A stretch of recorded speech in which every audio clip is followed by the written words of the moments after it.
提升哪些数据能够快速增加我们 YouTube 频道的权重？想知道 YouTube 平台喜欢什么样的频道，我们就要站在平台的角度去思考。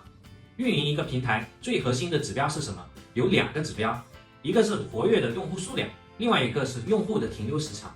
这2个指标就代表着平台的生命力。如果我们的频道能够帮助平台去提升这2个数据，平台是不是会更加喜欢你，多给你一些流量的扶持呢？所以我们在运营频道的时候要重点关注频道的观看时长、频道的订阅数这2个最重要的指标，然后才是评论、点赞观看的次数、分享数等等。那着重提升我们频道的观看时长和订阅数，就可以快速增加我们频道的权重，从而获得更多的流量。好，本期的分享就到这里，下一期将给大家分享如何添加频道的 banner 跳转链接。如果你有兴趣，请记得订阅我的频道，我将持续给大家分享海外社媒推广的标准化实操干货，让人人都能够听懂上手。